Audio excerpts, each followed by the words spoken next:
നമ്മൾ ഇംഗ്ലീഷിൻ്റെ അടുത്ത set question പേപ്പേഴ്സാണ് നോക്കാൻ പോകുന്നത്. ഇപ്പോൾ ഫസ്റ്റ് ക്വസ്റ്റ്യനിലേക്ക് നോക്കാം. Correct passive form of the sentence she asked me several questions is. Correct passive form of the sentence she asked me several questions is. അപ്പോൾ എന്താണ് അതിൻ്റെ answer? I was asked several questions. I was asked several questions എന്നാണ് വരിക. എന്താണ് I was asked several questions? എന്നോട് ചോദിച്ചു എന്നുള്ളത് എന്താണ്? ആക്റ്റീവാണ്. അപ്പോൾ ഞാൻ ചോദിക്കപ്പെട്ടു എന്നുള്ള സിമ്പിൾ പാസ്റ്റിലേക്ക് അത് മാറി. അതായത് ഐ വാസ് ആസ്ക്ഡ് എന്നായി. അപ്പോൾ several questions was asked to me by her എന്ന രീതിയിലും ഇതിനെ പാസീവ് ആക്കാം. അങ്ങനെ രണ്ട് ഒബ്ജക്റ്റ് ഉള്ള കാരണം അങ്ങനെയും പാസീവ് ആക്കാം. ഓക്കെ, അപ്പോൾ several questions were asked to me by her, അങ്ങനെ നമുക്ക് ആക്കാം. അപ്പോൾ she asked me several questions അതിനെങ്ങനെ എഴുതാം? I was asked several questions എന്നും എഴുതാം.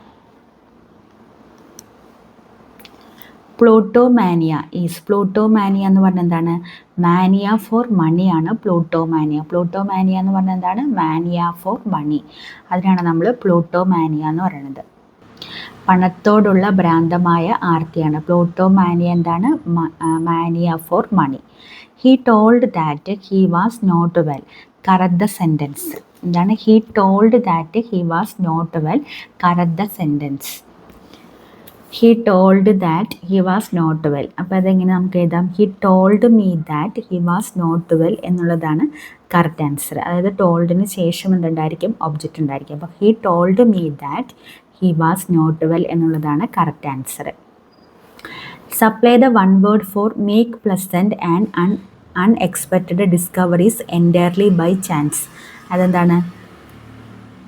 സെറിൻഡിപ്റ്റി ആണ്. സെറിൻഡിപ്റ്റി. എന്താണ്? Supply the one word for make pleasant and unexpected discoveries entirely by chance. എന്താണ്? Serendipity. Serendipity. 280 kilos dash enough for a month. എന്താണ് വരിക? 280 kilos dash enough for a month. 280 kilos dash enough for a month എന്താണ് വരിക? നമ്മൾ എന്താണ് അളവുകൾ നമ്മൾ പറയുമ്പോൾ ഒറ്റ യൂണിറ്റ് ആയിട്ടാണ് നമ്മൾ പറയുക. അപ്പോൾ സിംഗുലർ വെർബ് വേണം നമ്മൾ യൂസ് ചെയ്യാൻ. അപ്പോൾ അവിടെ നമ്മൾ ഉപയോഗിക്കേണ്ടത് എന്താണ്? ഈസ് ആണ്. അപ്പോൾ 280 kilos is enough for a month. എന്താണ്? Make pleasant and unexpected discoveries entirely by chance. എന്താണ്? സെറൻഡിപ്റ്റി ആണ്. സെറൻഡിപ്റ്റി. പിന്നെ നമ്മൾ അളവ് തൂക്കങ്ങൾ നമ്മൾ സിംഗുലർ ആയിട്ടായിരിക്കും പറയുക. അപ്പോൾ 280 kilos is enough for a month എന്നാണ്. Dash is an anagram from the word violence. ഈ അനഗ്രാം എന്ന് പറഞ്ഞാൽ എന്താണെന്നറിയാം? നമ്മൾ ഈ വയലൻസിൽ നിന്നും അർത്ഥവത്തായിട്ടുള്ള വേറൊരു വാക്കുണ്ടാക്കുന്നതിനെയാണ് നമ്മൾ അനഗ്രം എന്ന് പറയുന്നത്. അപ്പോൾ വയലൻസിൽ നിന്നും നമുക്ക് ഇതിലുള്ള ഓരോ ലെറ്റേഴ്സ് ഉപയോഗിച്ചിട്ട് നമുക്ക് നൈസ് ലവ് എന്ന് എഴുതാൻ പറ്റും. ഈ വയലൻസിനെ നമുക്ക് എന്താക്കിയിട്ട് എഴുതാം? നൈസ് ലവ് ആക്കിയിട്ട് എഴുതാം. ഇവിടെ നമുക്ക് നൈസ് ലവ്, അതായത് അക്ഷരങ്ങൾ റീഅറേഞ്ച് ചെയ്തുണ്ടാക്കുന്ന മറ്റൊരു വാക്ക് അല്ലെങ്കിൽ ഫ്രേസിനെയാണ് അനഗ്രം എന്ന് പറയുന്നത്. അപ്പം അവിടെ വയലൻസിൽ നമ്മൾ റീഅറേഞ്ച് ചെയ്ത് എഴുതുമ്പോൾ നമുക്കതിൽ നൈസ് ലവ് എന്ന് എഴുതാം. ഇപ്പോൾ റെസ്ക്യൂ, ഈ റെസ്ക്യൂവിനെ നമ്മൾ റീഅറേഞ്ച് ചെയ്ത് എഴുതിയ സെക്യൂർ എന്നാവും. റെസ്ക്യൂ എന്താണ്? റെസ്ക്യൂ. ഇതിലെ ഓരോ അക്ഷരങ്ങളും നമ്മൾ റീഅറേഞ്ച് ചെയ്ത് എഴുതി കഴിഞ്ഞാൽ നമുക്ക് സെക്യൂർ എന്നുള്ള വാക്ക് കിട്ടും.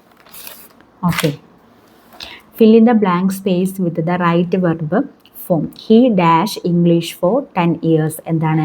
10 വർഷമായിട്ട് ഇംഗ്ലീഷ് പഠിച്ചുകൊണ്ടിരിക്കുകയാണ്. അപ്പോൾ എന്താണ്? ഇപ്പോഴും പഠിച്ചുകൊണ്ടിരിക്കുകയാണ്. അപ്പോൾ he has been studying English for 10 years എന്ന് പറഞ്ഞ് പറയാം. അപ്പോൾ he has been studying English for 10 years. What is the meaning of the expression to be in the red? എന്താണ്? ടു ബി ഇൻ ദ റെഡിൻ്റെ മീനിങ് എന്താണ്? Have no money in one's bank account. അതാണ് to be in the red. എന്താണ്? To be in the red എന്ന് പറഞ്ഞാൽ എന്താണ്? Have no money in one's bank account. അതാണ് to be in red എന്ന് പറയുമ്പോൾ. To be in the red, have no money in one's bank account. Question tag for the sentence don't shout. Don't ഷൗട്ടിൻ്റെ question tag എന്താണ്? Will you ആണ്. Don't shout എന്ന് പറയുമ്പോൾ എന്താണ്? Question tag will you. Imperative സെൻറ്റൻസിൻ്റെ tag എന്തായിരിക്കും? വില്യു ആയിരിക്കും. ഇതൊരു ഇമ്പാരറ്റീവ് സെൻറ്റൻസ് ആണ് ഡോണ്ട് ഷൗട്ട് എന്നുള്ളത്, അല്ലേ? ഡോണ്ട് ഷൗട്ട് എന്നുള്ളത് ഒരു ഇമ്പാരറ്റീവ് സെൻറ്റൻസ് ആണ്. അതുകൊണ്ട് അതിൻ്റെ ക്വസ്റ്റ്യൻ ടാഗ് എങ്ങനെയായിരിക്കും? ഇമ്പാരറ്റീവ് സെൻറ്റൻസിൻ്റെ question tag will you. Supply the reported speech of the sentence.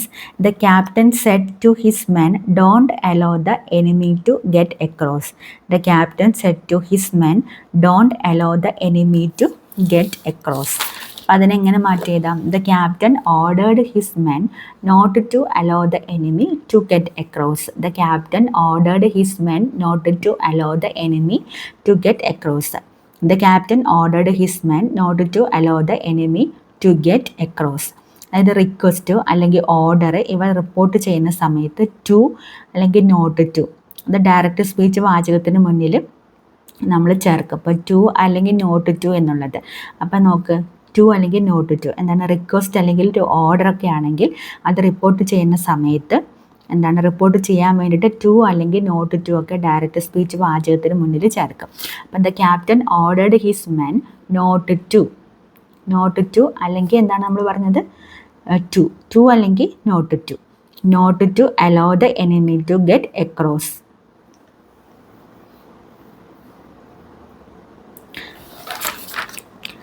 The captain said to his men, the captain ordered his men not to allow the enemy to get across.